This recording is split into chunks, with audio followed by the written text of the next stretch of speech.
friends. Welcome to episode 105 of Prof and Dev Play Games. I'm the Professor Larry, and the Dev Anthony at Summer Speak on Twitter. Him and I are recording separately tonight because of scheduling issues, particularly with my child. So I'm just going to record my part, he'll record his part, and we'll put them together. Sorry for the weird episode today, but the schedule just got out of whack this weekend. So this episode we're going to talk about the Nintendo Direct, talk about some games we're hoping to see ported from last gen to the Nintendo Switch, and then talk about games that we're playing. I think this will be a shorter episode, unfortunately, due to the nature of our schedules this weekend, but wanted to get something out there and talk about some things that we've been thinking about this week. And the first thing, of course, is that Nintendo Direct that happened on Wednesday.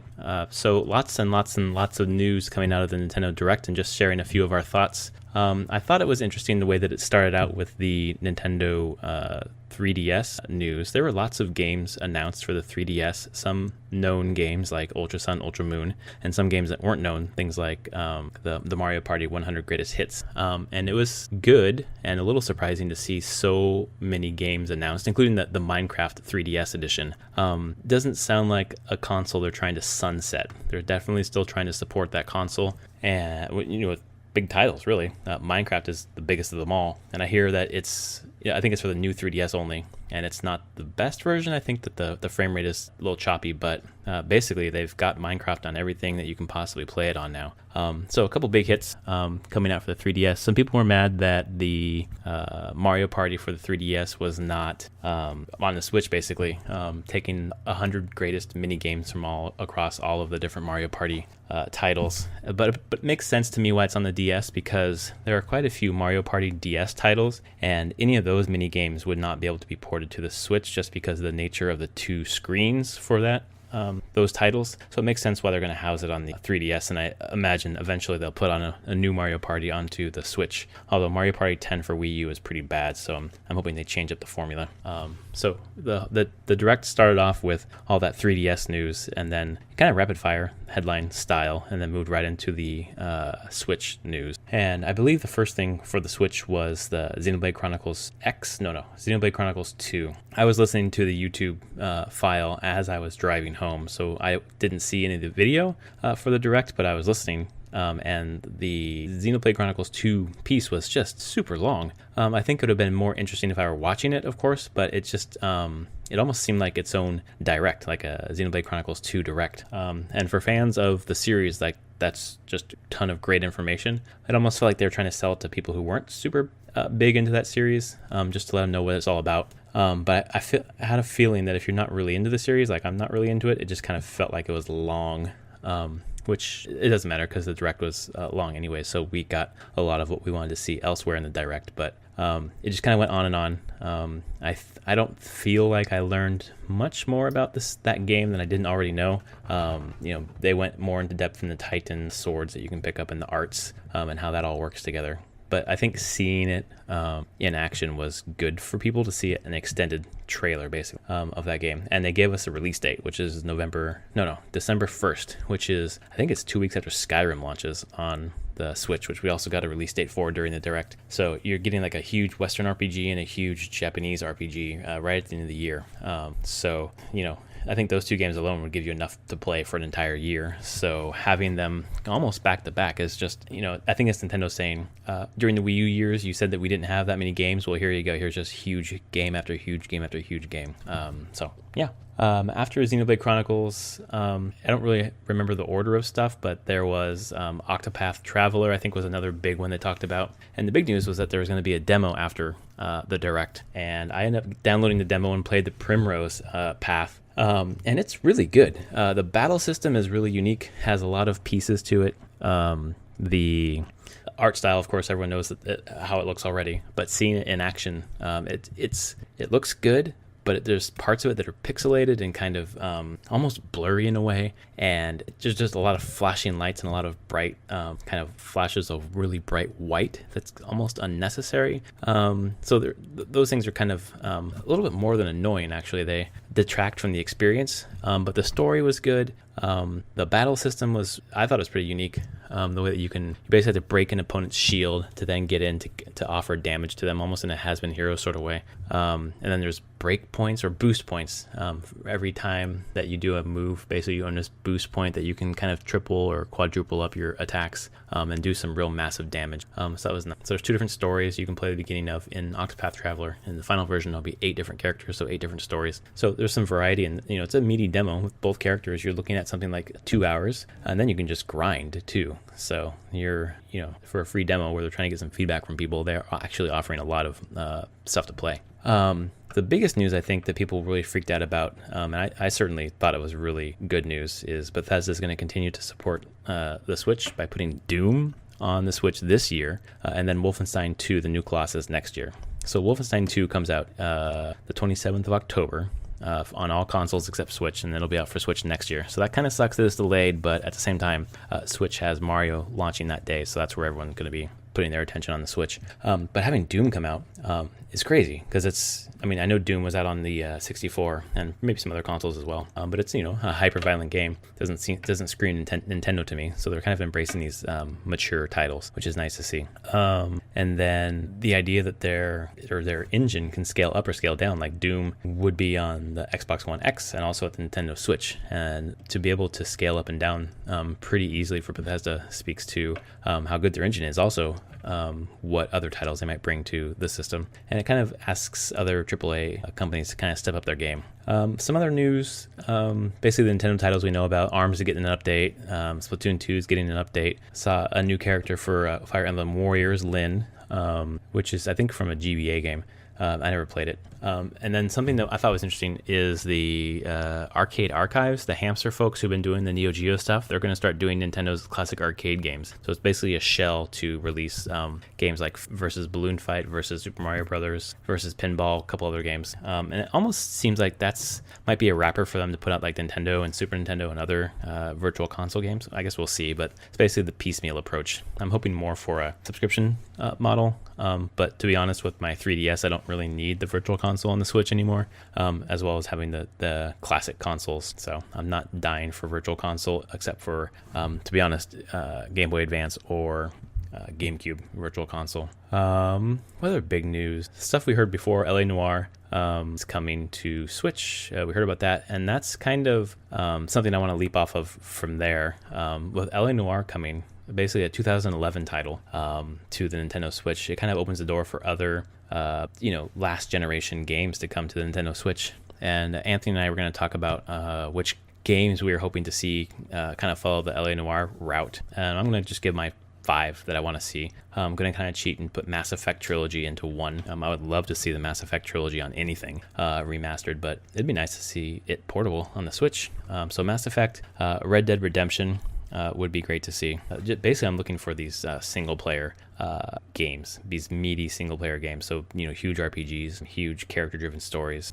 So, Mass Effect and Red Dead Redemption are right there on top of my list. I think BioShock is something I'd also like to see on the Switch, that BioShock collection. And, those are really, if I boil it down, those are the 3 major titles that I want to see on the Nintendo Switch, ported from last gen. So, yeah. Those are the ones I'd like to see. And then the last thing I want to talk about is things that I'm playing this week. Playing a couple of things. Mario & Rabbids still. I'm on World 3. I was doing some World 2 challenges, and I got to one challenge. We had to beat a couple of mini-bosses at the same time that just kept kicking my ass. So I decided to go on to World 3. And I've heard a lot about how hard it is, so I wanted to really grind the challenges in 2 so I'd be ready. But I've torn through World 3. Sorry. I've torn through World 3. I'm halfway through. I've gotten to the Rabbid Yoshi encounter. I'm about to collect him for my team. So just new, every world introduces new characters, new spins on old enemies. Just the challenge keeps getting remixed, and it just keeps amping up the challenge, amping up the strategy that you need to employ to win any of these encounters. And it just never really rests on its laurels, and it never gets boring. I'm kind of thankful that it's only 4 worlds. I think there's plenty of content for a $60 game, and it's not going to overstay its welcome. And then the challenges are really nice. And I'm looking forward to what comes down the pipe with the season pass. I think there'll be another world and some other challenges. Like there's a lot to come with this game, and it'll come at a time when I've finished the game, digested it, and would be ready for more. So that's nice. Something else I've been playing this week is Uncharted Lost Legacy. This is a game that I usually put on when I'm rocking my daughter to sleep in the middle of the night. I need to hold her for about an hour before I can actually put her down. So I popped that on. I've been slowly getting through there. I'm on chapter 7 now. I've been playing piecemeal, pick it up for an hour, put it down, get up for 30 minutes, put it back down. But my wife's been watching me play it quite a bit because she's up, we're up the kid together sometimes. So she's been watching, and she's just remarked about how the characters portrayed are just like they feel real to her. Like they're not sexed up. They're, tough and a little bit sensitive, and just dressed like you would, for the most part, going through what they're going through. They're not sexed up, like I said, got their hair back in a ponytail. They're not makeuped up, got the hairstyle going on. It's just like sweaty and strong. I think jeans might not be the best jungle attire, so I don't know if they're entirely dressed for the occasion, but for the most part, she really likes the portrayal of these characters, just from a person watching. She's not really into video games, so just watching it, just remarking on how different it is from other games that I've played. So I'm really, really enjoying that game. It's just like a very streamlined Uncharted experience, like basically took the best of Uncharted 4 and just like condensed it. And it's really nice to see 2 female protagonists play out that story. And the last thing this week, just real quick, was Samus Returns. I loaded up on the 3DS, played for about 30 to 40 minutes just to see what it looked like. I don't want to dig into it until I beat Lost Legacy and Mario Rabbids, but it looks great. It plays great. It just feels like the most accessible Metroid that I've played. And I've played, several of the side scrollers, only Super Metroid to completion. The rest just dabbled in and out. Never played Prime, but it's really well done for a, non-Nintendo Metroid game. So I'm looking forward to digging into that. Probably in about 2 weeks, I'll probably get back to it to start for real. So it's great. Hopefully, Anthony will have some things to say about those games as well. And the things that he wants to see ported from previous generation. Again, sorry, this is a short episode. Some days, for some reason, the cycle kicks over with my daughter where something new is happening developmentally, and she kind of just loses her shit. And that's one of these nights tonight. So we just want to get in here and record something real quick so we can get something out for our listeners. Thanks for your patience, and we're looking forward to having both of us on the podcast next week. So thanks for listening. Talk to you later. Bye. And hello, game friends. It's the dev, Anthony, at SummerSpeak on Twitter, to give my thoughts on the Nintendo Direct this week and what I've been playing, which can be boiled down to 2 games, Final Fantasy XII and Metroid Samus Returns since Friday. So, getting into the Direct, the Prof has already mentioned some stuff about it, but my take was overall really positive. Saw a lot of things that I'm excited for, especially to get to own a Switch in probably about a month. And there's a ton of stuff coming out over the fall that makes me really excited to be a Switch owner. And then on the flip side, there's a ton of support coming out for the 3DS still, and makes me super happy to own one of those devices and hopefully pick up maybe a new 2DS XL sometime here in the end of the year. So thinking about it, the Direct, we got a bunch of stuff we knew about for the Switch already. Of course, Mario Odyssey was the big thing. There's going to be a Switch bundle. I don't know if I'll wait for that or just get a Switch before. It's going to be my family has already said that it's going to be a kind of a birthday, Christmas combined gift. So anytime at the end of this month, it's open for me to get one. And I just don't know if I want to wait till October because there's stuff I'd like to play now. So we'll see about that. I was in Target on Friday picking up some Metroid amiibo, and they actually had 2 Switches in stock in the Target in downtown Seattle. So they're clearly more available now. I hadn't seen one in a Target for months. So we'll see. I'm pretty excited about getting one and digging into that. The one thing that really stood out to me is that from this Direct, though, for Switch stuff, is that Bethesda is really getting on board as, like, the main third-party support. I mean, they have Skyrim, they gave Skyrim a date, and then they confirmed a Doom. I was not expecting Doom on the Switch, and Wolfenstein 2, the new Colossus, both of which I just didn't think would run on the Switch because of, well, just their graphics and fidelity. I didn't know if the engines could do it, especially with Doom. It has shown that they have really well-designed engines, so I shouldn't be too surprised that they were able to change things up and get it to run on the Switch hardware. So with that, we have 3 Bethesda games already confirmed. If these are going to do well, I would expect Bethesda to announce either a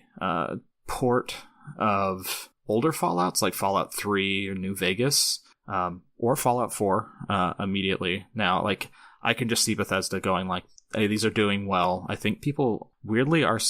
I know a number of people that are going to play Skyrim on Switch again, even though they own it on other things, just because it's a big game, offers a lot of content, is rather enjoyable, and having it on the go, it's just one of those games where, especially if you're traveling, it could easily just fill your time on plane or waiting in an airport, just kind of make it so you can forget what you're doing. So I could see Bethesda just bringing more of that content to Switch, which is crazy. I wouldn't have thought Bethesda was going to be the company right off the bat. And if it does well for them, it can't be that far behind for like the Ubisofts and Activisions and EA. I think EA will get their butt in gear at some point.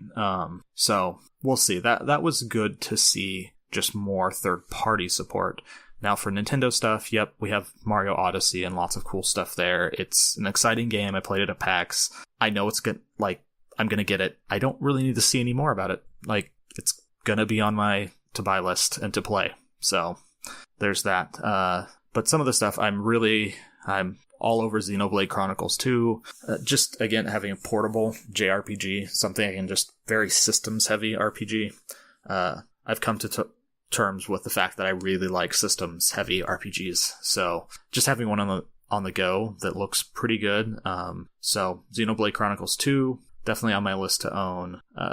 Fire Emblem Warriors is one I've never was really into the Musou games, but it looks cool. I'll probably give it a go, maybe whenever, a little bit later, sometime next year, I can play it. And I'm sure the Prof will get it at some point, and he can give me some info and what his opinions on it. What else was there that really the first thing I'll do, I'll get a Switch when I do, and is download Project Octopath Traveler, which is by the team that made the Bravely Default games. And it looks like they're just really taking their love of art style and like pushing it. I mean, the thing showed it was like an HD 2D. I mean, it looks like a gorgeous old school SNES JRPG. I watched a couple streams of people actually playing it. The combat mechanics seem really neat. So that is one I am super excited for. The art direction is incredible. The sounds looked great. The guy doing the soundtrack, the studio doing the soundtrack, is the studio that is run by the guy who did the soundtracks for Final Fantasy Tactics and Vagrant Story and a bunch of that team's work, the original, some Bravely Default stuff and Bravely Second stuff. So I'm probably more excited about that game than I for any other game right now in 2018. So picking that one up. Is there anything else that stood out to me in there? One thing that stood out to me is, I mean, they showed that they showed the Breath of the Wild Champions amiibo, but they really didn't show anything more from the next Zelda DLC, which will be out before Christmas. So I'm curious. I expect we'll probably have another Direct here. Closer to when Mario's out, or just after Mario's out. Like, Nintendo's been doing... If I think about this, Nintendo has just been keeping themselves in the news, and again, this just does it. That just pushes them in the news. Destiny 2 came out, and it was funny, once this happened, Destiny 2 news went away. And especially with Metroid shipping on Friday, like, major news sites were all eyes focused on Nintendo, which shows the certain power of the company is at right now. They are great at keeping eyes focused on them and showing exciting new things. So super excited about all that. And then we get 3DS stuff, and there's now Minecraft on the new 3DS, of course, and Microsoft's just raking in even more money, more Pokemon Ultra Sun and Moon, a Pokemon DS Pokeball thing. There was just a ton of stuff for it that for a system that's more or less going to be on its way out, they are making sure that it gets the red carpet treatment on its way out, which is fantastic. So anyone who's an owner of 3DS and everything, or wants to pick up one now, there's great library, and clearly a bunch of support, at least for the next year, to just show why it's probably one of the better systems on the market right now. And the fact that it has the entire DS library. There's just a ton of great games for it. They are really pushing that. So that's really all from the Direct that really stood out to me. It was exciting. It's not like the most exciting Direct ever, but it was a pretty long one, 45 minutes, and it was just, here's a lot of games. Here's a lot of updates for games and things going on, and it's generally exciting. It's stuff that people want to see and know. I'm excited for Nintendo and what they're doing there. Beyond any of that, I've been playing a ton of Final Fantasy XII up until Friday. I'm at the part in the game where the big reveal has been happened, the big twist, which I would have to say, going through the whole story a second time, it stands out. It's a decently good story. A lot of the twist stuff, though, just doesn't feel like it's telegraphed right. It seems too subtle, and so it kind of seems out of the blue. I guess playing it before and now playing it again, I can see and pick up on where they were hinting at this twist and what the overall story was going to be. But for a new player, most people are just going to miss most of this stuff and be like, wow, that was weird. Instead of, oh, I saw that coming, or not even see it coming. That's what you want. You want people to anticipate something is wrong, but they don't know exactly what. And I just think it spends too much time being a bit too subtle in its hints. So, beyond that, I'm at the point in the game which becomes my weirdly favorite part of the game, and the fact that I have access to pretty much everything in the game, every area. I can do all the hunts. I can go start grinding out, finding the best weapons in the game, and I got 3 of the best weapons in the game: a ninja sword, a gun, and a hammer. So it's been pretty fun just getting some of the best gear in the game, and it is a grind. It is doing a lot of stuff. It's finding certain enemies, killing them, or stealing from certain enemies. Got a couple more trophies while doing it because you're killing very high-level hunts that have trophies attached to them. So it's been a lot of fun. This is also where you learn that the game has just enormous amounts of side content. Entire zones, huge zones and dungeons that you don't even have to go to the main story. You don't even touch them. You only do it if you're doing the hunts and the side stuff. And there are half dozen of these things that are just completely optional, and they're huge. They're no smaller than any other zone in the game. Some of them are bigger. So it's incredible the amount of extra content in this game that most players probably would never touch. So I have a blast with it. It's getting into the stuff that is super challenging now, where you have to really have a refined party and your gambit's really set up really well. So yeah, that took my most of last week. And then Friday came along. I finally get home, everything, and I'm able to sit down and play Metroid Samus Returns. And I've basically been playing that exclusively from Friday night to recording tonight on Sunday. I have 3 Metroids left to kill.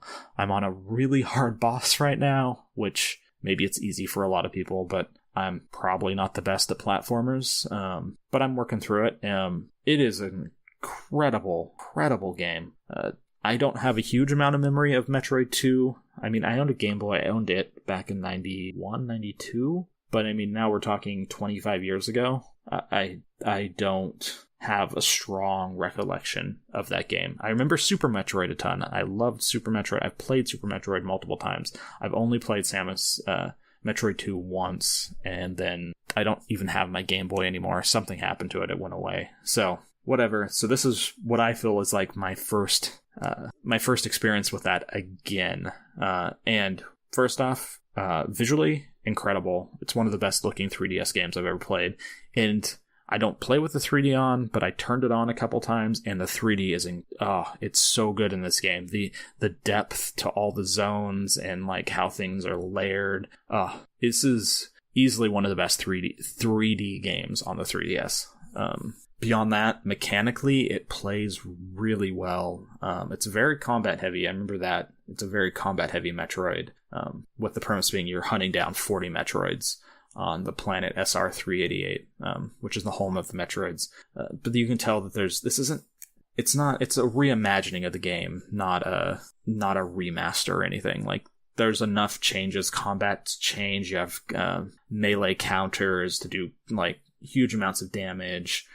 Maps have been redone, new powers, like stuff that it feels like a much more a closer thing to Super Metroid and like Metroid Fusion than Metroid and Metroid 2. It's bridging that gap a bit better and getting closer to what most people think of when they think of Metroid. So super hooked into that. I was having trouble on a boss, so I'm actually now going back, and I have a bunch of new upgrades and stuff, and I'm going back to older zones and just collecting upgrades and energy tanks that I couldn't get before. So I don't know. I would say this is a game, like, even if you didn't own a 3DS, this is probably worth getting at least a 2DS, a new Nintendo 2DS for. Like, it's incredible. It is hands down one of the best games I played this year. It's great. The DS is great because it's easy to pick up and put down. So even if you're not like done anything, you just clamshell it closed and you're safe. You know, nothing's going to happen, which has been great. Having kids and having just life all around, like, I can sit down and take 15 minutes to play, close it up, go do something else, come back, and just keep going, and feel like I'm making progress. That is the key part. I feel like I am making progress every time I'm playing this game. I don't know what other praise to really give it. It's an incredible game that I can't believe they kept hidden for as long as they did, and I've heard rumors that something towards they've altered the ending some. I don't know what they've altered, but it hints at Metroid Fusion potentially getting remade in this style, which would also be great. Like, more 2D Metroid, or I guess 2D plain Metroid in this 3D style I'm ready for it. We've missed Metroid for long enough. It's time to do it right and do it justice, and this is it. And I hope we get a 2D Metroid for the Switch. That would be. I know we're going to get Metroid Prime 4, and that's great. I do like the Prime games as well, but there's something about just having that 2D Metroid experience that now playing it again after so long, I've missed it for a very long time, and I really am excited to keep playing it. I won't 100%. I almost never 100% any of these games because some of those last collectibles are just an absolute pain in the ass. But I do really enjoy it. I'm pretty excited to play more of it. So between Final Fantasy XII and this game, I don't know what the next game I'm going to play is going to be. And then probably getting a Switch within the next month. So then that will bring back Breath of the Wild. I'll start playing that again. And then Mario at the end of October. So yeah, I think my holiday is pretty filled up already, and we're not even in fall yet. So it's pretty exciting. I am so happy that Nintendo has seemed to really pull it around with the Switch and the 3DS and showing, like, yeah, the Wii U was kind of a failure. We faltered. We'd let our ego get to us, and we tried to do some things that didn't work. But we can still make fun experiences, great games, and we have properties that you will not be able to play anywhere else. You're not going to get to play a Mario Odyssey or a full Zelda game or a Metroid game on any other platform than Nintendo right now. And that's an incredible selling point for the systems. So go Nintendo. A strong Nintendo is very good for the video game market. They're always a good bellwether on how things are going. So yeah, so that's been my week. The prof is going to put this together since we had some recording difficulties tonight with kids, and then I stepped away from my computer when I didn't think we were recording because I needed to go talk to my wife, and I sat and talked to her for like an hour and came back and was like, oh, we could have recorded because his kid went to sleep, so we're just going to do it this way. He's recorded some thoughts, I have my thoughts, so I hope everyone has had a great week. Hopefully a regularly scheduled episode next week, and have a good night, everyone.